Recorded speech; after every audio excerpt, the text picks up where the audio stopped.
Welcome to One with the Other Way, a podcast about your journey and finances. I'm your host, James. We have Wanda and Peggy with us today, and we're talking about unemployment and the jobs report. A jobs report that just came out last Friday. And so everybody's all anxious to talk about it. And I think one of my favorite things is lies, and damn statistics. And so what does unemployment mean, right? Unemployment is if you don't have a job, period. And recession, of course, is like when you personally don't have a job. But in general, we talk unemployment, which is the number of people who are not employed. Mm-hmm. And needless to say, a lot of wonks will go into the whole 6 levels of unemployment. The real number we use is the U3 number, which is the number of people that are unemployed. And that is done monthly. And the monthly rate right now is 4.2%, published Friday. And then everybody gets excited or worked up about it. And then they add color to it, right? And so U1 is long-term unemployment. U2 is those people that lost jobs or lost temporary jobs. U4 is discouraged workers. Those have stopped looking. They're discouraged marginally. U5 is the marginally employed. And those are people who are like, I could be looking for a job, but maybe I'm not. And U6 includes the part-time workers. And the variation there, 4.2 up to 8%, thereabouts, which is about what it was last year. So there is no real changes here in unemployment. And then the number then is revised upward or downward in the 2 months subsequent to it. So March will be revised in April, May. So we'll get some excitement about, was it really 4.2 or was it 4.3? But that's unemployment in a nutshell. About 4% are unemployed. And if we have 4 to 5% unemployment, then we consider ourselves a fully employed economy. Okay, so that's a lot of numbers that we just jumped out. No kidding, my head is just spinning. I'm like, oh my God, what are you talking about? That's a lot. Well, that was it in a nutshell. You went to U6, done. So for those that are listening, that you hear all this, the jobs report sounds like lots of information. What do we even take away from it? What does a client, when they hear this, what do they do? Well, it doesn't matter to the client, right? For the most part, what do we care about that employment rate? When we're unemployed, we care about it, right? Exactly. When we're looking for a job. But I think that you're right. It's just a ton of information. And then we just gave you another ton of information. I think that, the market reacts to it for a different reason than what our clients, right? So the client doesn't necessarily need to be concerned with that. But what is the market? Why does the market react to it is the question, I think, as an investor. That's a very good question. The market reacts to it because if we are employed, we are buying goods and services. Goods and services represent 60% of our GDP, and that tells us whether or not we're a growing economy or not growing economy. We want to be fully employed and we want to be buying goods and services, and that's why it's important. Yeah. No more or no less, right? Are we buying stuff? Well, right. It also tells us if companies are doing large layoffs. So it tells us a little bit about the strength of a company, right? Is the company doing layoffs or not layoffs? Then that would put... Or if there's a lot of jobs open too. Right, exactly. And that kind of goes a lot of opportunity hand in hand with the jobs report, but that's a whole nother thing. So I think those are the main reasons that the market would react. And so again, 4 to 5% unemployment, which is where we are, is generally, right, fully employed economy, which means that our economy is fully employed and people are buying goods and services. They may not be buying it out of fear. However, they are employed and they have the ability to buy, which is an interesting emotional side, right? So I want to ask an interesting question then, because you said a fully employed economy, we're looking at 4 to 5%.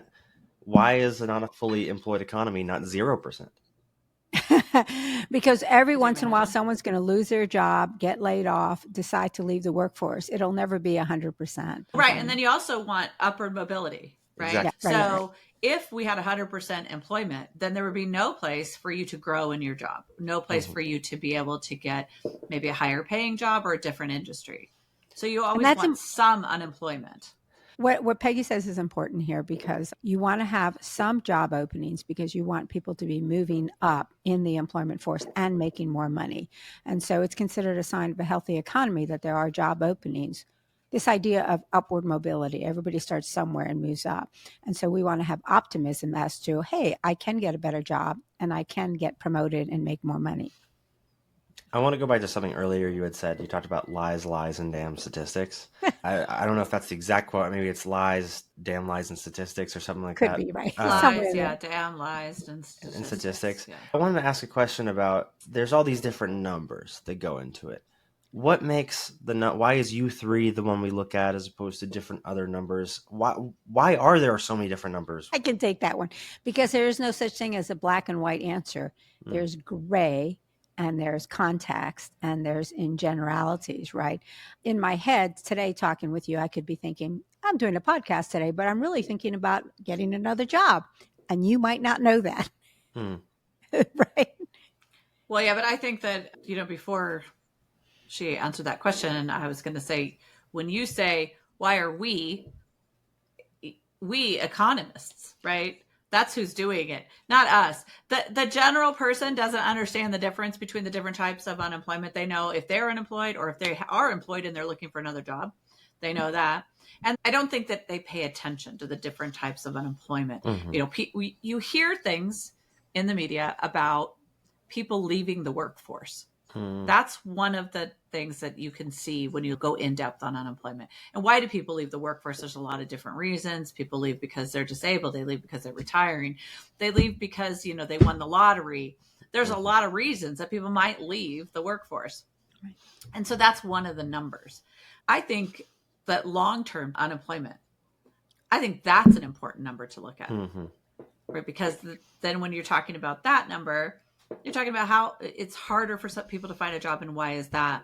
So, but we, the general we of people who are investors and just the general public doesn't really pay attention to those numbers, nor should they have to know that or pay attention, right? But our families that work with us need to understand that if you are employed, that you are actively involved in your financial program and considering the art of your finances and talking with us on a regular basis. And if you're in that pool of people that potentially could get laid off or not be working, how is that going to affect your long term? Because in our lifetime, will be points in time where we're not employed. And at that time, we want to be able to address that speed bump in our life.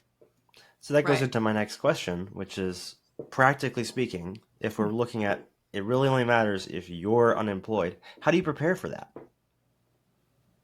You talk to your financial advisor, you have your emergency fund, you have your financial plan, and that's how you prepare for it. And as soon as you have information that means you might be unemployed, if it's something coming down from your work, or if it's you're considering moving, or, whatever the case may be, then you talk to your financial advisor and you make a plan to how you're going to navigate through that time period. We generally want to meet with you on a regular basis. And one of the things we look at is emergency savings and what we call a pay cash account. And that allows you to control your own financial future. Take a look. If I do get employed, if I do want to move, if I'm not liking my work environment for a variety of reasons, what can I do to prepare for my next steps? And then what does the dollars behind that say? What do I have to do there? And that's something that talking objectively with a financial advisor can help, I think. Agreed. And maybe looking at context, I've had conversations with you before, Wanda, and you had mentioned, one of the things to look for is how long would it take you in your job to get a new job? Right. Because that's the important thing. As with any financial plan, it is your life story. It is your real life. And so in your field, how long would it take for you to get a job? And there's some general rules of thumb. However, you have an idea in your field. And every field is different, right? Some jobs are sometimes, some places are easier to get jobs than other places. And so that's an important factor and a consideration. Now, kind of looking at all this to kind of wrap up, we have a lot of noise going on with this. Okay. Yep. And you had mentioned earlier the art of your plan. And we've talked about this before in other podcasts, but Wanda, would you mind just kind of clarifying what you mean by the art of your plan? The art of the plan is the amount of time you have in front of you, the rate of return, and the amount. And the thing you have most control is the amount you can invest on a regular basis. And that is always the thing you have most control over. And even in unemployment, right? the amount of money you need to cover a potential period of unemployment. That's a number that comes right there. And so it's really, like I said, the art of financial planning, right? Rate of return is probably the least important thing, right? The thing you have control over is the amount and the time in front of you. Well, thank you for listening to today's podcast. We hope you enjoyed. If you have any questions regarding this, you can find us at office@financesforlife.com. You can email us there. You can also schedule an appointment with Wanda or Peggy at financesforlife.com. Look at the top right of the screen for the schedule appointment button. And then you can keep following us on this podcast on Spotify, Apple Music, and YouTube. So thanks for listening. We look forward to hearing you in the next episode.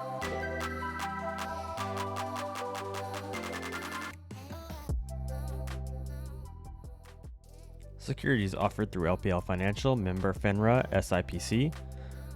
Investment advice offered through Finances for Real Life, a registered investment advisor and separate entity from LPL Financial. The opinions voiced in this podcast are for general information only and are not intended to provide specific advice or recommendations for any individual. To determine which strategies or investments may be suitable for you, consult the appropriate qualified professional prior to making a decision.